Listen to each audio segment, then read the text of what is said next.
Good afternoon. This is Enid Monthly In Depth, and I'm here with Stephen Jones. How are you doing today, Stephen? Fine, Bobby. Thank you. Well, Stephen is a longtime member of the legal community here in Enid, and we're really excited to get to know Stephen as Stephen and some of the things that he has gone through, where he grew up, and his family life and that sort of thing. Is that okay with you, Stephen? That's fine. Thank you for your interest. Well, good. Well, Stephen, tell us a little bit about where you were born.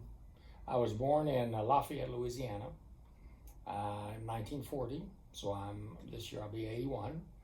And my parents moved from there to Houston, Texas fairly early. Mm-hmm. And I grew up in Houston, except for 2 years we lived in Tyler, Texas, and 2 years I lived in Seminole, Oklahoma. The rest of the time I lived in Houston or suburb. Okay. Well, so does that make your parents, were they Cajuns then? If they were from Lafayette? No, my father worked in the oil field. Okay.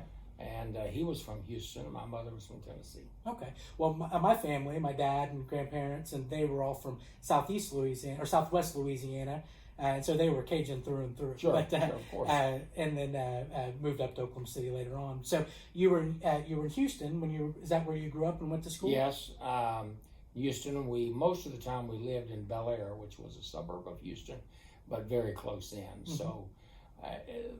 The difference between Houston and Bel Air was a railroad track and a road, so it was really part of the larger Houston area. Okay. Did you have brothers and sisters? No, I'm the only child. Only child. Wow. Okay. And so you said your dad was in the oil field. Yes. What did he do?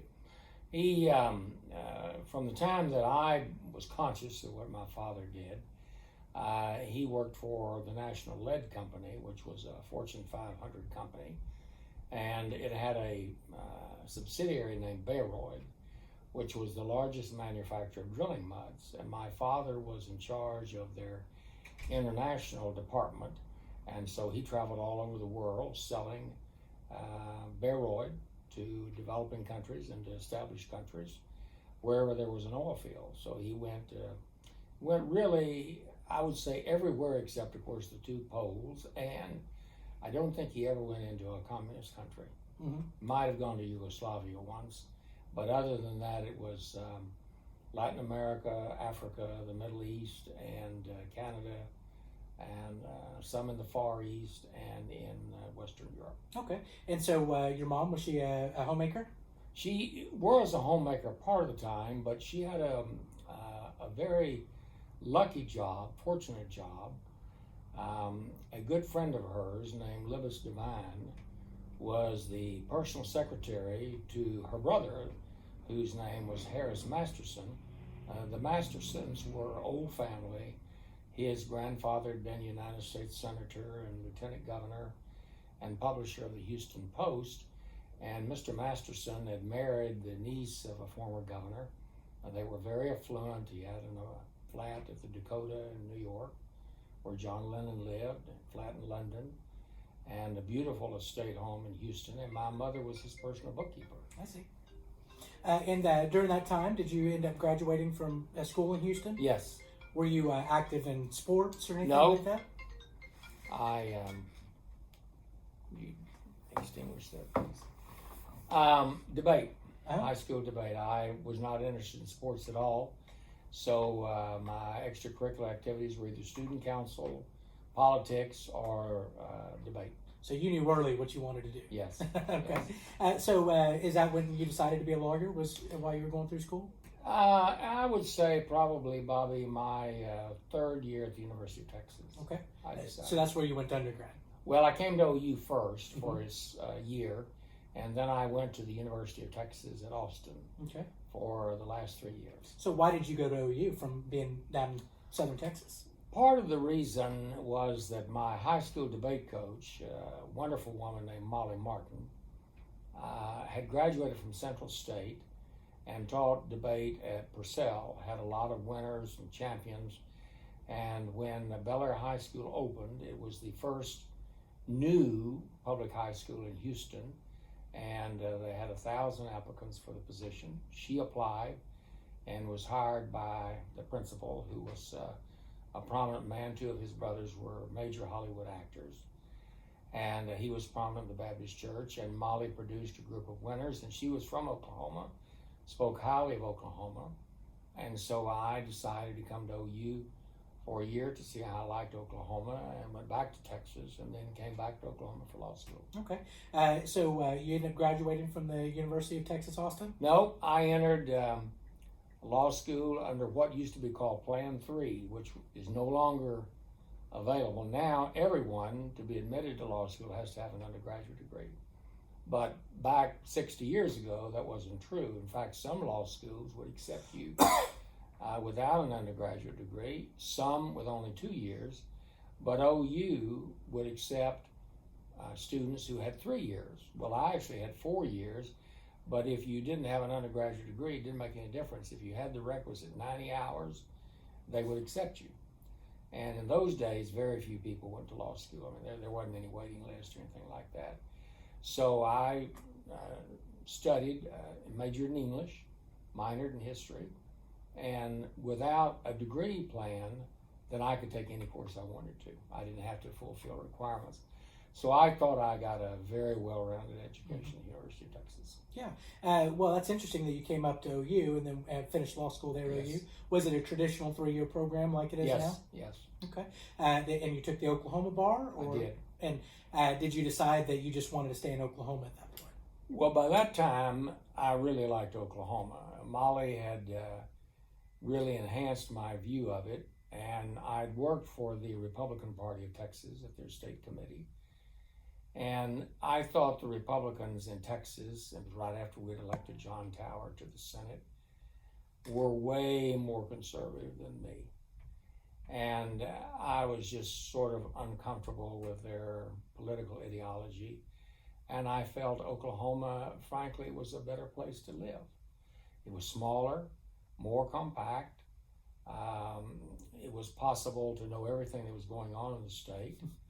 And I liked the people. And perhaps more important, other than Henry Bellman being our first Republican governor, because he played a major role in my coming, was the fact that there were many people still alive, Bobby, who had been active in territorial politics. And I interviewed all of those, well, I shouldn't say all of them, a large number of them. I interviewed the widow of the last territorial governor, the daughter of the first governor, one of the surviving members of the Constitutional Convention, the first president pro tempore of the Senate. And I even found an elderly man in Muskogee who had been a Republican in Congress for one term, elected with William Howard Taft. Interesting. So why did you interview him? What was the purpose of the interview? I was writing my senior thesis on Oklahoma's political history, which ultimately 10 years later was published. And so I had the interest to make the history and the study of Oklahoma politics as comprehensive as possible throughout the history of the territory as well as the state. And those people had remarkable memories. And there were a number of files that were still available, archives, and I wanted the book, obviously I wanted the credit to the university, but the book was later published and I wanted it to be as complete as possible. Interesting. Do you still have that book? I do. They're not many copies, but I have some, yes. Okay, we'll have to take a look at one of those and read them. So at the time, the Oklahoma politics were mostly Democratic, is that correct? Yes, Mr. Bellman was the only Republican holding statewide office. And as I said, he was the first Republican governor. And we had one of the 6 congressmen. And in the state house, there were easily enough Democrats, Bobby, to have impeached and removed Bellman or to override a veto. But Governor Bellman had a unique personality and he had an excellent staff. But there were only 6 Republicans in the Senate out of 44 and only, I think, 25 or 21 in the House out of 101. So about the polar opposite of what it is. Polar opposite of what it is today. So what? So were you always interested in Republican politics, even as a student? From the time General Eisenhower ran the first time in '52, I was. Okay. And so when you said that you got to know Governor Bellman pretty well, is that where you went to work after law school? Well, actually, I started working in his administration during law school. I was very fortunate. The woman that was one of the 2 secretaries at the Republican State Committee headquarters in Austin had been Henry Bellman's secretary when he was state chairman. Mm-hmm. So she arranged the introduction of the governor and myself and Drew Mason, who was the governor's administrative assistant, and she had been secretary of the both of them, introduced me to both of them, and they were enormously helpful in getting me started in Oklahoma. What was your first position with him? First position, I worked for a state agency of which I didn't even know it existed, called the State Agency for Surplus Property. Okay. And its advantage to me and to the governor was I was an inspector. And so I could drive anywhere in the state and use that to inspect how facilities like schools or hospitals were using surplus property they had purchased from the state. Well, the main advantage to me was I had a license to drive anywhere.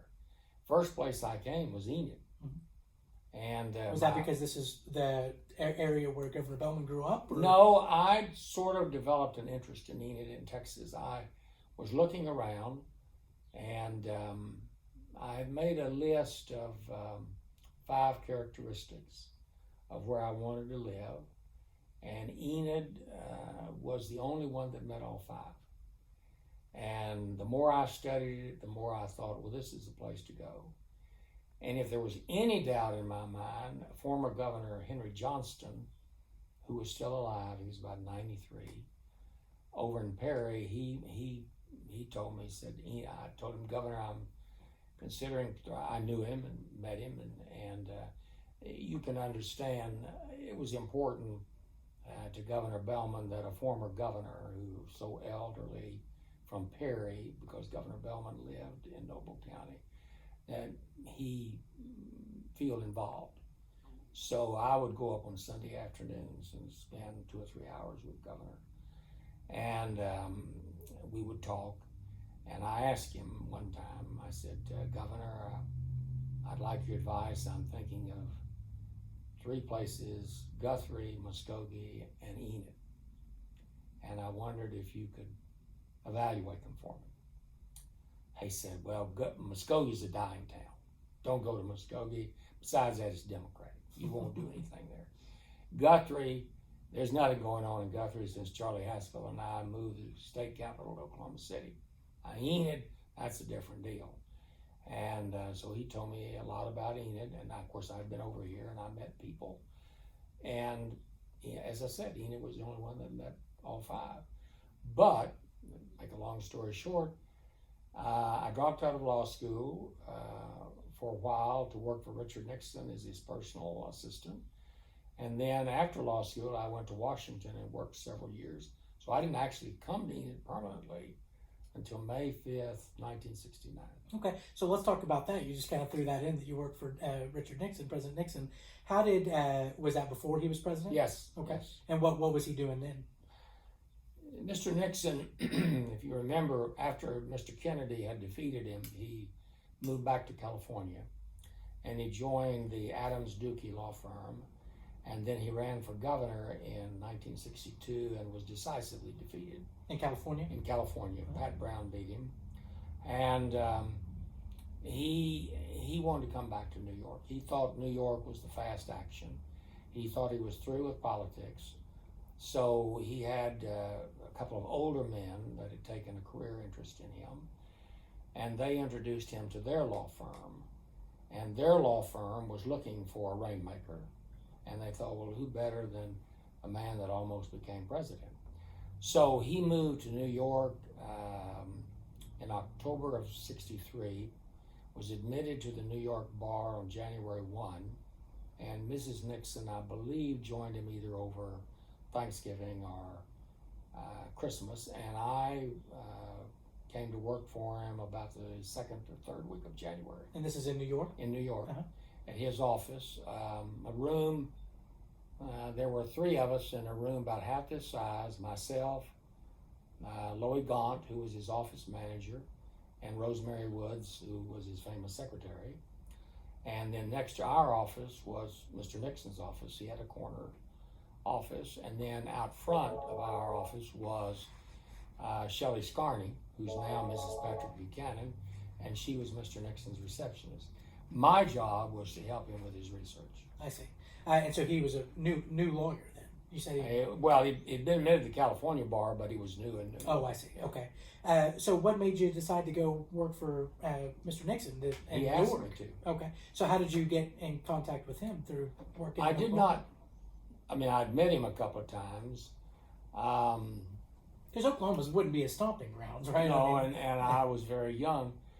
I later learned that wasn't so unusual to be young, but Mr. Nixon we had some mutual contacts, and he had read a paper that I had written, which impressed him, and so he just wrote me. I came home from law school one day at lunch, it was semester break, and he said, I've signed some contracts writing, and I need a research assistant, and I've got Steve Hess in Washington, but I need somebody in New York, and if you're interested, the job is yours, and come to New York, and we'll interview and talk about it, but if you want to come, come. So is that the reason why you dropped out of law school at the time? I dropped out, and he told me, I saw him on a Saturday morning about 10 o'clock at his office. He said, well, I can use you to the Republican National Convention. And he said, after that, I don't think I'll be the nominee, and writing assignments will be completed, and I can either transfer you to the presidential candidates organization or the Republican National Committee. Well, I really wasn't interested in doing that.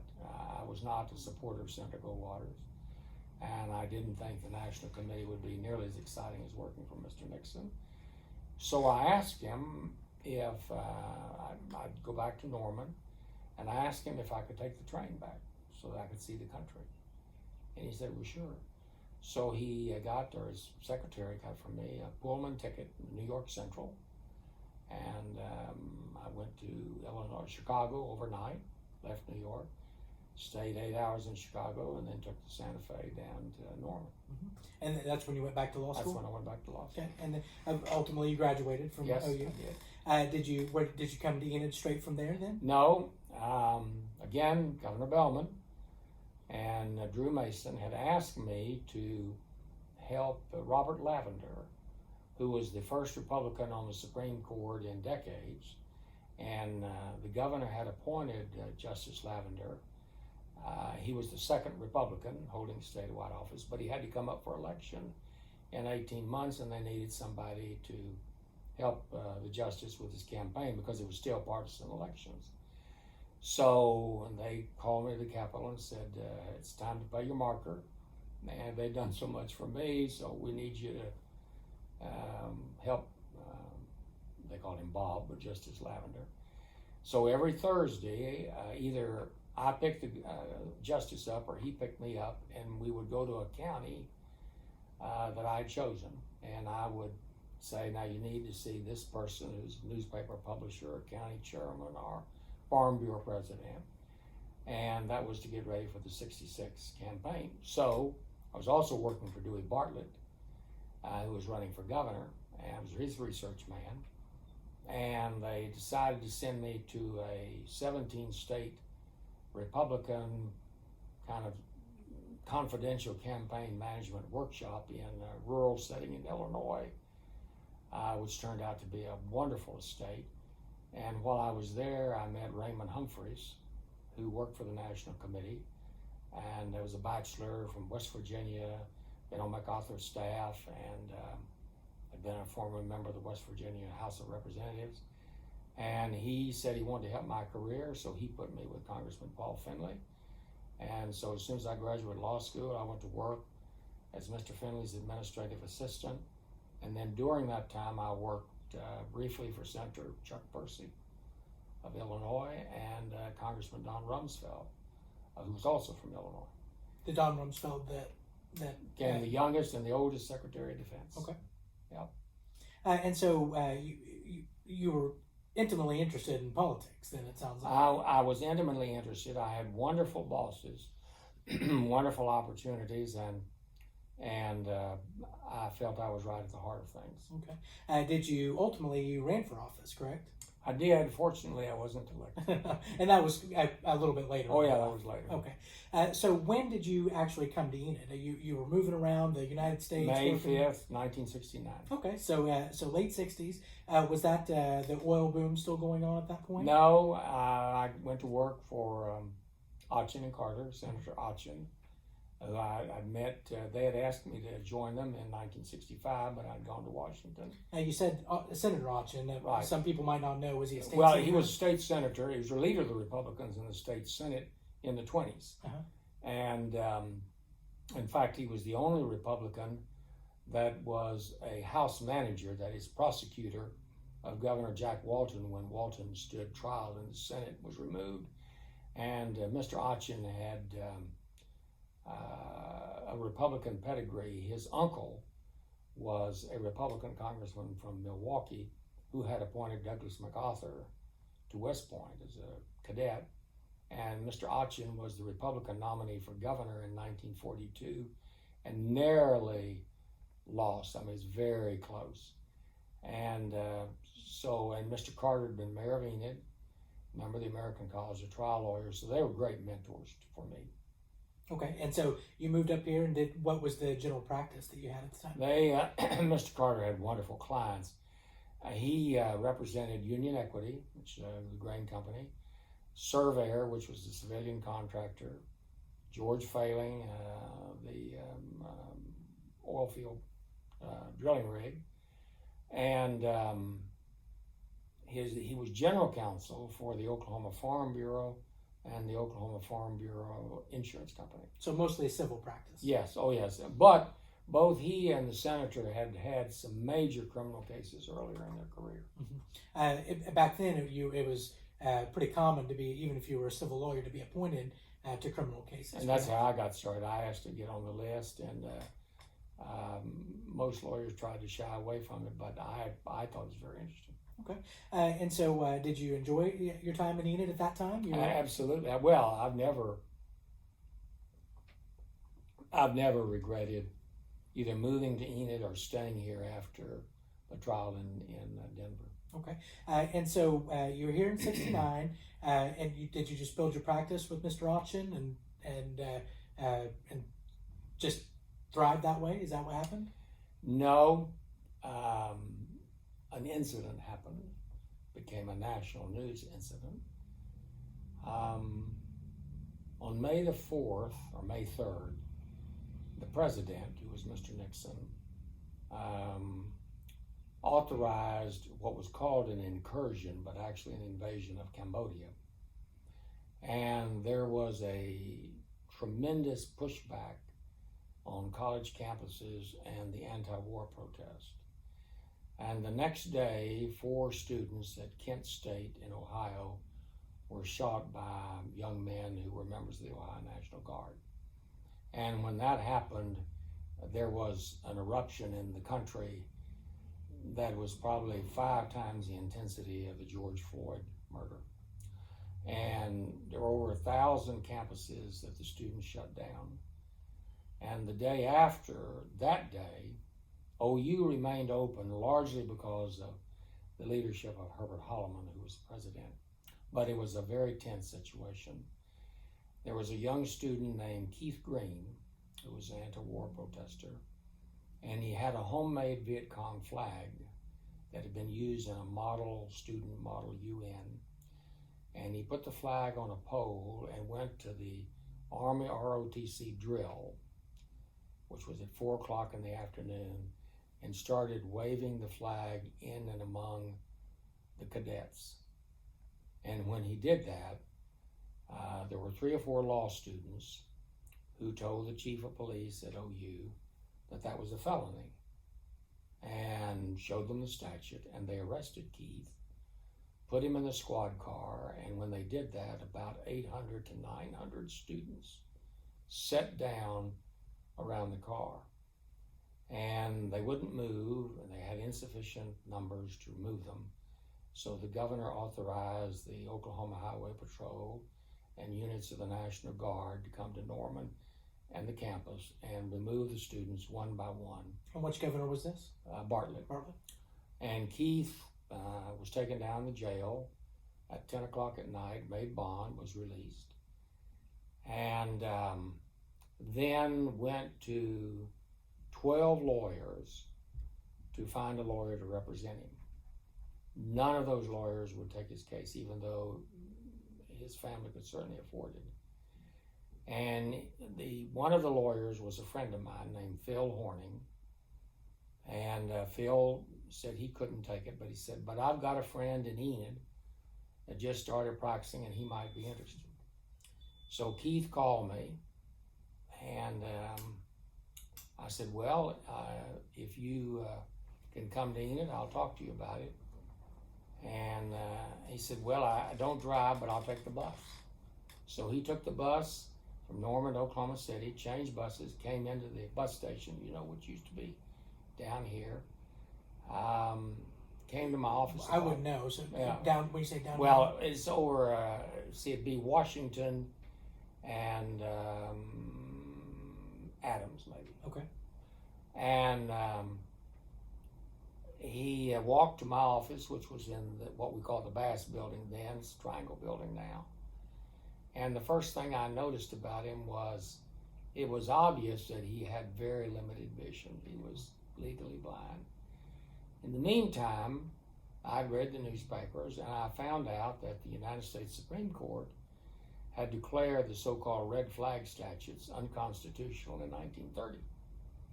So I told him, I said, well, you have a defense. And First Amendment. Yes, First Amendment. And because the Oklahoma statute had been passed in 1921. It was very similar to the California statute that had been struck down. So he asked me to represent him. He said his father would send me a check. His father was the chief engineer for Texaco in the United Kingdom. And so the day of the preliminary hearing, Cleveland County, I told Mr. Carter, I said, Mr. Carter, I'm going down to Norman for that red flag case. Well, in hindsight, in view of what happened, my understanding of red flag was different than Frank Carter's. He thought it was something to do with, Big Red, Boomer Sooner. Mm-hmm. So I went down for the preliminary hearing, and they had a hard time binding Keith over. But they finally bound him over, and as we were walking out of the courtroom, there were two young reporters, and the female asked me, what are you going to do next? And I didn't know what I was going to do next, but I said, well, I'm going to take this case all the way to federal court, whatever that meant. Well, fortunately, Bobby, every newspaper in the state of Oklahoma gave it about that much attention, which was more than it deserved. But in Enid, in the Enid Daily Eagle, the next afternoon, above the fold, 3 columns on the right, headline, Enid lawyer to take Viet Cong flag case to federal court. And when you say red flag laws, do you mean was that intentional? Yeah, that's what it was called. Like yes. Communism, right? Okay. We were in military conflict in Vietnam, and Keith's actions, but for the First Amendment, met the offense. And Mr. Carter came in to see me, and I could tell he was upset, which I understood. And he said, well, Stephen, you'll either have to drop the case or leave the firm. And I said, well, Mr. Carter, he's paid me. I've already spent the money. I don't have a conflict. And he's got a defense, so I don't see how I can drop the case. But I said, I understand, and I thank you for the opportunity. And he asked me if I could stay 30 days, and I said, certainly. And I just put it down to a generational difference. But that night, he and Mrs. Carter went to Oakwood Country Club, and he caught unshirted hell. Mm-hmm. So the next day, I came to the office, and there was an ominous silence, but I could hear the Xerox machine, one of those old style bulky. It was click, click, click, click, click, which I thought was a little strange. So I asked one of the secretaries, I said, Dodie, what's going on? And she said, I can't tell you. But she said, come by my desk in 10 minutes. So I waited and came by her desk in 10 minutes, and there on front of the desk was a firm stationery with my name marked through, and Mr. Carter written to our class, please be advised Mr. Jones has resigned from our firm, and attached to it was the newspaper article.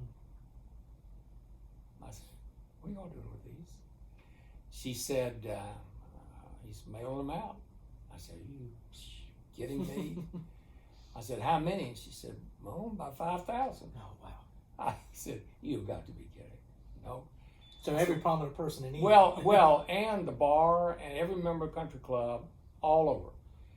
So I went into Mr. Carter and I said, Mr. Carter, can I visit with you for a minute? And he looked at the clock and said, well, see, I got to go out to Failing. I'll be back, how about 3 o'clock? I said, or 4 o'clock, well, late in the afternoon. I said, that's fine. I've got to go to Dallas. I'll wait for you. So time passed, and finally, by 4 o'clock, he hadn't come back. So Dodie came in and told me, said, Stephen, I need to tell Mr. Carter's not coming back. So I said, well, thank you. So I didn't know many people in Enid, but I went over to Judge Lamberton, asked if I could see him, and he said, sure. So I handed him one of the letters. And I told him what was going on, and he said, where's Frank? I said, well, I think he's at George E. Failing Company. So he told Nellie Mae Lewis, his court reporter, get Frank Carter on the phone. So she calls out and tells him that Judge Park Lamberton wants to talk to him. And I'm sitting in the office, and Mr. Carter comes on the phone, and Judge Lamberton says, Frank, what are you doing? And I guess Mr. Carter told him. And Judge Lamberton said, well, I'm telling you, you shouldn't do that. And I guess Mr. Carter said he was going to do it. And Judge Lamberton, I've never forgotten this, he looked at the wall and there was a clock. And he said, Frank, I want you to remember that at 4:45 on May 8th, 1970, I told you this is not going to turn out the way you think it is. And hung up the phone, handed me back the letter. Said, well, I'm sorry. I said, I understand, Judge. Sunday, I was driving back from Dallas, where I'd spent the weekend, and I had NBC News on, national news. I think it was called Monitor or something. I was outside Paul's Valley on the old highway, and the news came on, and I led the news, national news. An Enid, Oklahoma lawyer has been fired from his law firm for defending an OU student carrying a Viet Cong flag. And I thought, oh my God. I pulled off to the side of the road to listen, went into town, bought several newspapers, there it was.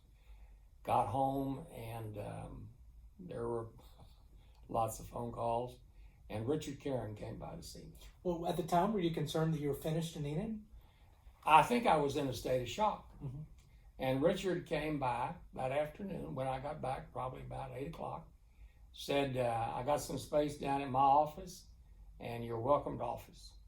And this is Richard Caron, okay. who's a lawyer here, a great lawyer, fundamental, the best tax lawyer I ever saw. And why do you think he did that? Did you have a personal relationship with him? I didn't. I mean, well, he was a member of St. Matthew's Episcopal Church, so I knew him casually, but I didn't have any kind of close relationship with him.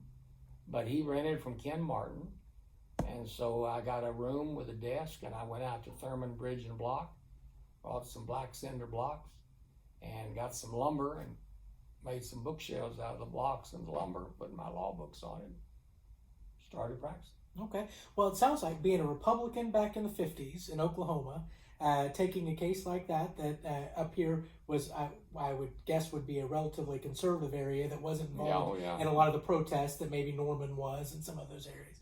So it sounds like that you kind of had a heart for the underdog even back then. I think so, looking back on it. I've always believed, and I'm sure you practice law, so you know, lawyers have a duty to accept court appointments. You've accepted them, I've accepted them. And I think that everyone, as I know you do, believe that a defendant charged with a crime has the right to a lawyer. And that right is empty unless you've got a lawyer that's willing to do it. And I've always believed that the right to counsel was an important part of our Bill of Rights and our Constitution and what you and I learned in law school. And I've seen you do that, and I did it. It's just that this was a very inflammatory situation. Did you, were you persona non grata for a while here in Enid? No, not at all. Some people would come up to me privately. Harold Singer, Tim Crowley, Richard, of course. They gave me their support, and clients started coming in. So doing the right thing ended up being in your favor later on. Well, I hope it was the right thing. I think it was. Well, what was the ultimate resolution of the case? Judge Brown dismissed it. I filed a motion to dismiss, and he called me and said he had read the brief and he was going to announce a dismissal. This is the district judge? Yes, Elvin Brown, who was a very courageous judge. Mm-hmm. And he said, I want to give you a heads up, I want to do that. And so I thanked him, and I went down to Norma, and he signed the dismissal. I've got the dismissal and Keith's picture committing the felony, so-called, on my wall. And so that was the end of it. Okay, and that was in the 70s? It was 1971. Okay, so you were a really new lawyer then. I was. Okay. So in the 70s, did you, what was your family life like then? Were your parents still living in Houston? And they still lived in Houston. Okay. I was here alone. My wife and I were divorced. She was a pharmacist. She's deceased now. She was a pharmacist. And we'd been married about 10 years. And so that was probably 1970, and I married Cheryl at the end of 1973, and I adopted Cheryl's son, and then we had 2 children, and so we've lived here ever since. Okay, and when did you purchase the house out north of town? That was 1979. Okay, and that's where y'all have lived for the last 42 years. 42 yes. years. It's a lovely house. And raised all 3 kids there? Yes. Okay. Now, tell me a little bit about your kids. You said you had 3 kids? Yes. Rachel, my daughter, is the middle one. She is an assistant United States attorney in Dallas. Mm-hmm. Before that, she was an assistant district attorney. Edward lives in New York. He works for NBC News. What's his job there? He's a graphics supervisor. So whenever you see a graphic on MSNBC or NBC News, like the evening broadcast, Edward is one of 2 supervisors that supervises that and assigns it out. And Stephen lives on the West Coast in San Francisco. And Stephen initially wanted to be an actor and had some small roles, but he was always very good in foreign languages. He speaks about 8. And so in a place like San Francisco, that ability was greatly in demand. And now, pardon me, he has probably the most lucrative job he's ever had. He shows apartments to people that want to rent apartments in San Francisco and then gets a commission. And I talked with him over the weekend. He said he had 11 showings that weekend. Well, and if you read the news, San Francisco, it's not uncommon for a $10,000 a month apartment, and it being about the size of this room. That's exactly right. And Rachel went to Westminster and SMU. Edward went to OSU and OU. And then Stephen went to Hamilton in upstate New York. So all 3 of them went to school, college. I have trouble you for water. Now, do they come back home? Oh yes. Well, they didn't come home this Christmas because of COVID. Do you have any grandchildren? No, none yet. None. All right. Well, maybe soon. So, yes. Was your practice a general practice, a county seat practice that was criminal, civil, representing businesses and that sort of thing? Not really. It's interesting you mentioned that. Years ago, I sent to every lawyer in town for Christmas a copy of Robert Jackson's, I had a little brochure, Justice Robert Jackson's article, The County Seat Lawyer, which is magisterial in its writing. But so much of my legal practice has been outside Enid and even outside the United States and occasionally outside the country, that it's only been in the last 2 years, I would say, that it's really been focused in what might be called a county seat. Bobby, I've been extremely fortunate in the clients, very challenging cases and very interesting clients, both local men and women as well as political figures and other figures that achieved some infamy or honor from the public, and I had the privilege of representing them. I've represented 3 of the Republican governors, a number of state representatives and insurance companies and civil rights cases. I've been extremely fortunate. So you have a wide Yes. range of experience in lots of different Yes. fields. What kind of law do you find the most satisfying to you or interesting? Well, the most interesting, I'd say there are 3 types. One, anything involving the First Amendment is, of interest to me. Any homicide case, those are interesting. But I'd say maybe the best is a tax fraud case.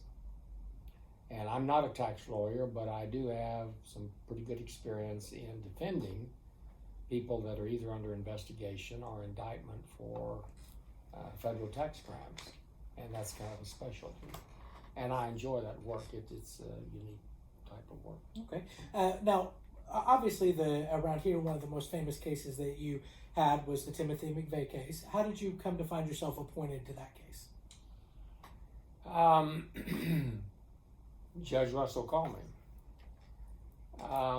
When Mr. McVeigh was arrested in Perry and then brought to Tinker, where he made his initial appearance, Susan Otto was the federal public defender, so she automatically became his lawyer. And she represented Tim for about 2 weeks, but she had told the judge that she was disqualified because her office had been damaged. And so she did not think she could represent him. And Judge Russell, who was the chief judge, agreed.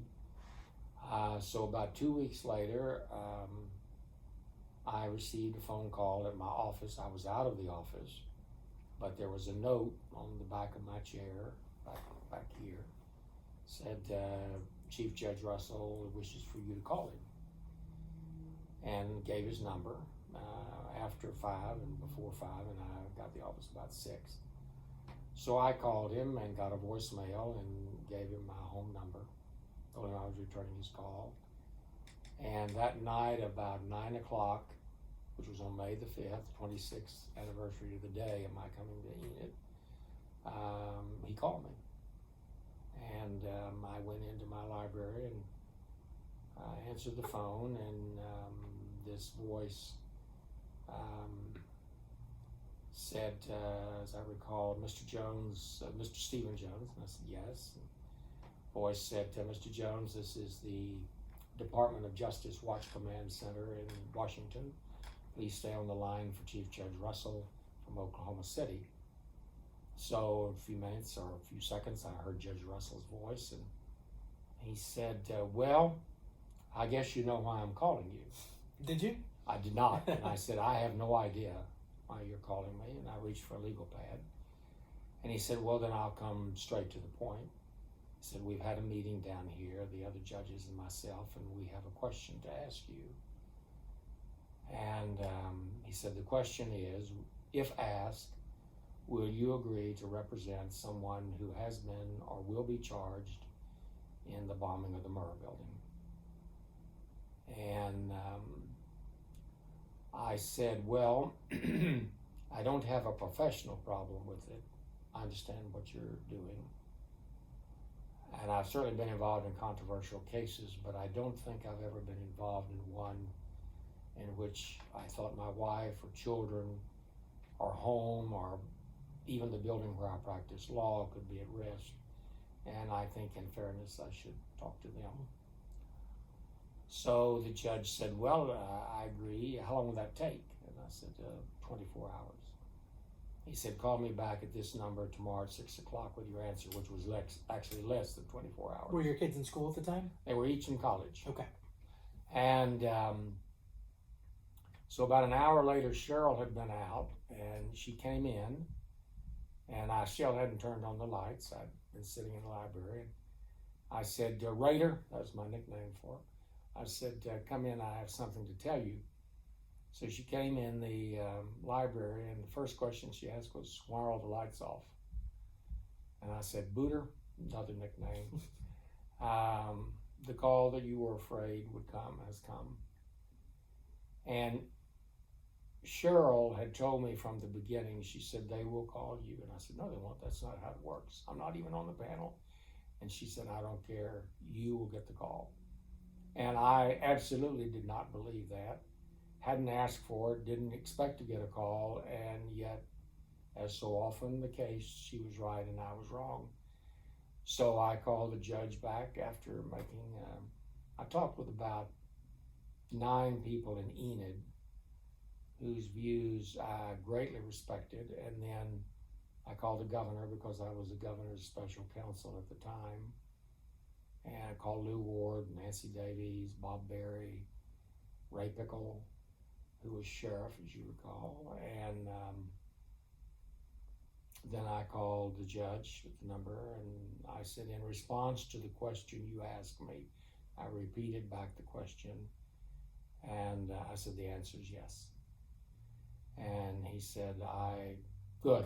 Were the people you talked to supportive, or was it kind of all except the governor? Okay. And they were supportive. And to be frank with you, so were the people of Enid. I mean, it was, it's Bob Berry, I think it was Bob Berry, it might have been Doug France, told me, said, we don't have any objection to you representing McVeigh as long as you don't bring the trial here. Mm-hmm. I said, well, I don't think the trial's coming to Enid. So. You weren't concerned about that? You couldn't have it in Oklahoma City, probably. So you weren't concerned that because we do have a federal courthouse. As soon as Mike Tiger was appointed, he was appointed to represent Terry Nichols, we both agreed we were going to move for a change of venue. Mm-hmm. Judge Alley got the case after the indictment in August. And sui sponte, that is on his own initiative, he moved the trial to Lawton. And both Mike and I thought that was a mistake. So we challenged it. And the 10th Circuit eventually recused him. And Judge Seymour, who was the chief judge, Stephanie Seymour, appointed Judge Mach, which was an inspired choice. And was he in Denver at the time? He was the chief judge of the District of Colorado. So he came down to Oklahoma and presided at the change of venue hearing. And just looking at him, I had no doubt he was going to move it. And he was the chief judge for the District of Colorado, so he was boss there. Had he come down here, wherever he went, he wasn't going to be in charge of the courthouse. There he was in charge, and no one challenged Judge Mach. And on top of that, there was a federal prison outside Denver, and he had constructed a special courtroom for us. Today, that courtroom is probably the model of federal courtrooms. Then it was unprecedented. There were elaborate computer terminals. We had computers, recessed computers for each of the lawyers. And about what year was this? The trial was in 97. Okay. So computers were relatively new as a common thing. It was uncommon, and he treated both sides equally. Mr. Hartzler, who was the nominal head of the prosecution, although the real head was Merrick Garland, who's now the Attorney General, because Joe was in a scooter, he had MS, he couldn't go through the electronic security devices. So the judge said, well, I feel I should also let the defense choose one person not to go through security. And I said, that'll be me, Your Honor. So even the FBI agents had to go through security. Interesting. So were you given carte blanche with regards to money to spend on the defense at the time, or was there a budget? There was no budget. Was that because they wanted to make sure that the conviction would stand, that they had effective assistance of counsel, that there was no questions about fairness? Well, I think that ultimately underlay both, all three judges, Russell, Alley, and Mage, they didn't turn down anything I requested. And in fact, Judge Mage, we received approximately $18 million. He made it clear all of my office furniture was moved to Denver. I mean, I wasn't in this office, but I moved everything from the Broadway Tower to Denver. So he wanted that. So y'all actually moved your office and spent most of your time during the preparations for the trial? Well, I was the last to move to Denver. The government moved first, then Mike Tiger. I didn't move until January 1 of 19, about 6 months before the trial. First of all the people that I employed to help me were local. So who did you hire? Because I know that you brought several lawyers in for that particular case. A total of 17 lawyers. Okay. So some of the names that are still around are Mike Roberts. Mike Roberts. Was he a new lawyer, or was he? No, Mike had practiced law maybe 7-8 years. Was he here in Enid? He was here in Enid. And then Amber Gill? Amber Gill, I brought her back. She had worked for me before, and I asked her to come back. She was down in Austin. Jim Hankins. And Jim was here for a while. Jim he worked for me, and Bob White. And I They're asked both in Rob Oklahoma City now. Yes. I asked Bob, Rob Nye, who's now deceased, but Rob was from Enid, and I asked him to come aboard. And Judy Sims, Jeremy Lowry, they both worked for me. They were on the team. And most of our key expert witnesses were abroad because it was very difficult to find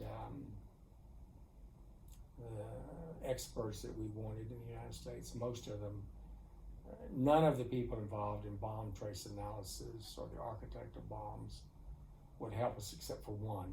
Because they were just opposed morally? Well, most of them had contracts with the government. Oh, I see. And I found one that was retired, a wonderful man named Sid Woodcock, and he did it only, I had to agree with him that I would not call him as a witness. And he was a genius. He was enormously helpful. And then for the pathologist, we were able to employ probably the world's most famous pathologist, Sir T.K. Marshall, who had been the chief state pathologist for Northern Ireland and performed over 3,000 autopsies on people that had died as a result of plastic explosives and anvil bombs. Now, was this your only death penalty case that you've ever had, or have you had others? No, I probably had 25 others. Oh, wow, okay. So that, as appointed lawyer in state court? Some appointed, I represented Roger Dale Stafford on his federal habeas corpus, which was 8 years. Some were appointed, some I was retained. Okay. Mostly federal or state cases too? No, mostly state. Okay. Interesting. It's something I didn't know. So now, the death penalty lately has become pretty uncommon around here. Yes. So for whatever reason, but back then it was fairly common for the prosecutor to seek the Yes, I had 3 clients that ultimately were executed: Floyd Medlock, Roger Dale Stafford, and William Denton Jones. And Mr. McVeigh. Well, yes, that was federal. Roger Dale Stafford, the Sirloin Stockade killer, as he was called, was executed on my 55th birthday. I went down to witness the execution at his request. Were those difficult to? I feel like that, number one, it'd be a substantial amount of pressure, but number two, knowing the aftermath of that, was that difficult for you? No, it wasn't. I mean, I had a good relationship with Roger. He was a good client and appreciative. He gave me a gift before he was executed. There were 3 or 4 clients that received the death penalty that I was able to vacate it on appeal on grounds unique to the case. In other words, it wasn't because of Furman or one of those decisions of the Supreme Court. Those were others. And then, of course, as you mentioned, Tim McVeigh. Okay. So obviously we know what happened in that particular case. And did you find it difficult to come back to Enid and restart your practice after that? Because if you've been focusing on one case for several years, was it difficult to come back? And well, it wasn't difficult emotionally to come back. But in terms, I'd given away all the clients I had, so I didn't have any clients when I came back. Probably within the first week or so, I had 3 cases, but I had more reserves than I anticipated, and so I was able to survive several years until it was built up. Back up. And then, so there was some notoriety too, obviously, with representing. Yes, but that works both ways. Sure. There's some people might call it Johnny Cochran, who was O.J.'s lawyer, O.J. Simpson. I ran into Johnny. We were both on a television program. That's how I met Bill Cosby, and Johnny said, "Well, your telephone won't ring." He said, "My telephone didn't ring, and I won my case." So sure. I wrote him a letter later, and I said, "You're right, partner. Call me." So, but it took a while. But then I got a couple of very substantial clients out of Texas that lasted probably 10 years, if not more. I see. And so that helped. Well, was there any thought of leaving Enid at that time? None. Okay. Almost from the beginning. I remember Merrick Garland and I had breakfast after the trial. We both spoke at the American Bar Association convention. And so we had breakfast, and he asked me what I was going to do. And I said, "Well, I'm going to go back to Enid and practice law." And he said, "Well, you can go anywhere you want to go." And I said, "Well, that may be true, although that might be a little exaggeration." I said, "After all, I lost." But I said, "I don't want to go anywhere. I want to come back to Enid." And so I said, "What are you going to do?" He said, "Well, I'll stay with the Department of Justice and maybe get appointed federal judge." Which he did. Which he did, and I supported him when he was nominated for the U.S. Supreme Court by President Obama. I'd been the Republican nominee for the United States Senate 10 years before, so I contacted a Republican senator that I knew, including the 2 from Oklahoma. And did they both vote for his nomination? No. But for Attorney General. Well, no, they voted for Supreme Court. His nomination never came up. But they did grant him a courtesy interview. And Merrick, he was Chief Judge of the District of Columbia Circuit, which is the second most powerful federal court in the country. And he called me one day, maybe towards the end of Mr. Obama's term, and thanked me for supporting him. And we had a nice conversation. I think you maybe even wrote a letter to the editor. I wrote a lot of letters, but I think I remember reading one in the newspaper. I did write newspaper, and I supported him for Attorney General. As soon as Mr. Biden won, I started calling my Democrat friends, and I thought he probably would be appointed. He's very well respected. He is even by most enormously conservatives. well, yes, very well respected, and was certainly cordial and professional. I asked him to arrange a private appointment with Attorney General Reno, which he did, and we had there might have been some friction between myself and some of the prosecution team. There was never any with General Garland. He was and he was younger than I am, younger then. He was professional, and cordial. Okay. And am I wrong in remembering that maybe they voted for our senators now? Our senators, for attorney. Yes, Senator Inhofe and Senator Langford both voted for him for attorney general. Okay, that's what I thought, and that was breaking with some of the party. Yes. Oh, yes. Okay. Now, you're on the downside of your career, I would guess. Any thought to retiring anytime soon? No. You're just gonna practice like most lawyers do until it's time to not. No, if I didn't practice law, I'd be dead 6 months. So no, I intend to practice. Cheryl might kick you out of the house too. Well, that's probably the greater. I tell people that I've tried to retire several times, but my creditors are against it. So. Well, talk a little bit about Cheryl. I've gotten to know her a little bit because she writes for the Enid Monthly. She enjoys that very much. And she wrote for the Daily Oklahoman for decades. Yes. Recipes for them, and she's a fantastic cook and chef. And so talk a little bit about Cheryl and what that relationship is. Sure.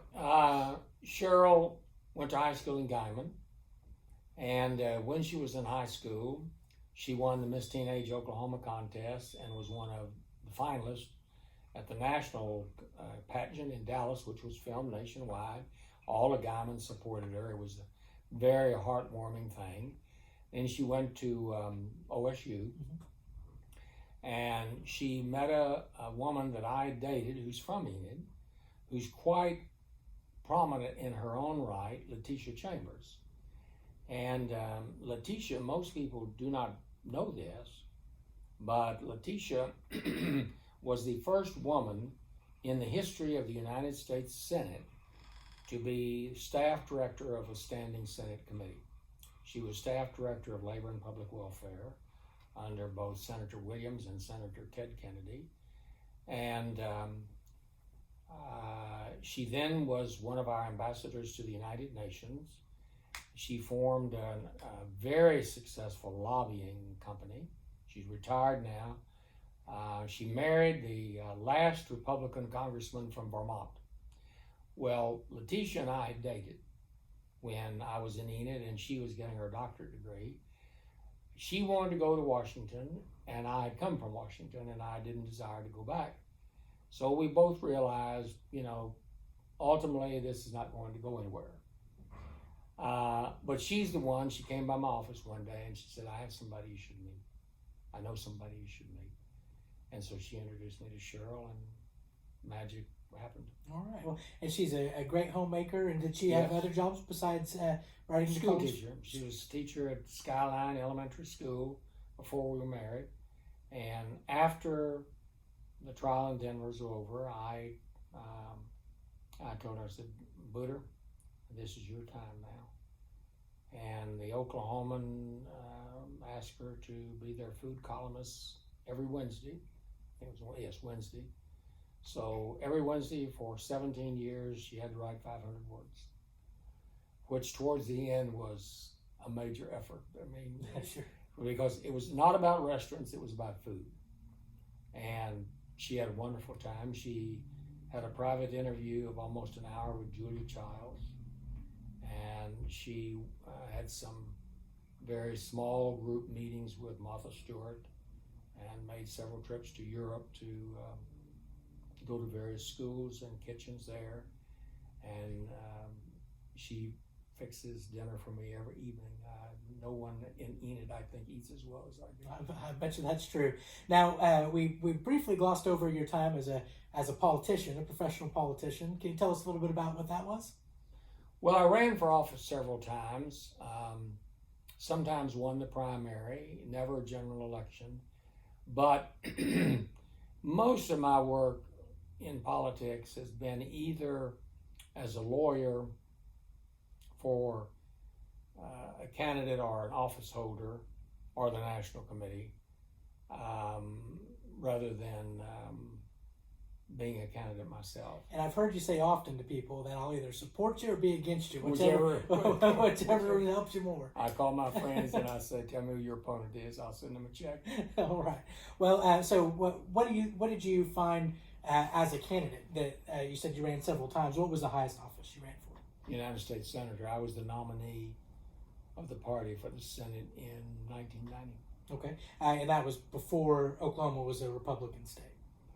Or It was. I ran against David Bourne. Nichols was the other senator, and yes, clearly we did not have the prominence in 1990 that we have today. Do you regret, or are you not regret, but are you kind of sad that you didn't win elected office? No, not at all. I most of my life I had ambition to be a senator.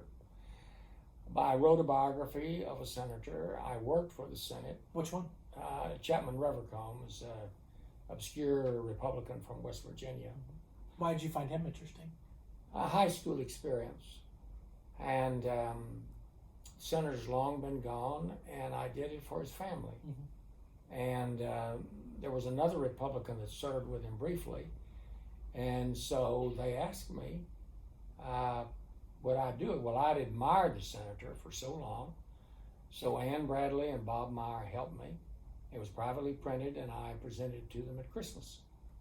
And it was a wonderful opportunity for me. I worked for Senator Percy, I worked in the Senate, and I was a candidate for the Senate. Okay. So I feel like the 4 months I was the Republican nominee for the Senate was almost like being a senator. I mean, when you're a nominee for the Senate, they bring you up to Washington, and you go to the meetings and the luncheons of the policy committee, and they treat you royally. You get all the internal memoranda, and of course all that stops when you lose. But the last thing they do is they write you a letter and say the Republican Senate conference will meet on Tuesday after the election day. Hope you can join us. Which of course I didn't, but because I wasn't elected. But it was a very friendly group of people. And up until recently, it seemed like it continued to be so. Republicans and Democrats were really collegial in the Senate, but it seems like that's changed a little bit in the last couple of years. Absolutely, it doesn't exist. And President Biden had even mentioned that before he was elected president, that he felt that was unfortunate that they had lost some of that collegiality. When I worked in the House, it was completely different. There were coalitions. People worked together. I mean, if you were opposed, you nevertheless had a constructive opposition. That doesn't exist anymore, unfortunately. Well, good. Well, I could sit and talk to you for another hour if we had it, but I don't want to take up too much of your time. Well, Bobby, thank you for your interest, and thank you for your friendship. No, I thank you for your friendship, and certainly everything that you've done for the community. And between you and Dick McKnight, I think that you guys have story upon story upon story about Enid. Let me ask you one more question. Was there somebody that you found that you wanted to emulate, or was a great mentor to you as a lawyer here in Enid that you were very proud to have an association with? Well, I certainly enjoyed, even though Frank Carter and I had that difference. As you walked in, you passed Frank Carter's portrait. I have his portrait hanging in my office. I greatly benefited from my relationship with both Mr. Carter and Senator Achin. I have his 2 certificates, one admitting him to the United States Supreme Court bar and the other to the Bar of Oklahoma. And Mr. Carter was the last lawyer in Enid that read the law. He didn't go to law school. I think the greatest trial lawyer that I ever watched or knew was Harold Singer. And I'd say right behind Harold was E.B. Mitchell Jr. Both of them were here. And I didn't think I was a lawyer until I won a jury case against the 2 of them, and I finally did. Were they civil cases? They were civil cases. And Harold died much too young. He was, though, he was absolutely the best I've ever seen, and I've seen a lot of lawyers. Interesting. Well, if there's any advice that you could give to a young lawyer, a young professional here in Enid, what would it be? What Harold told me, keep regular office hours, stay sober, and return phone calls. That's fair. I like it. Well, thank you very much. All right, Stephen. Bobby. Appreciate thank you very Yes, much. sir.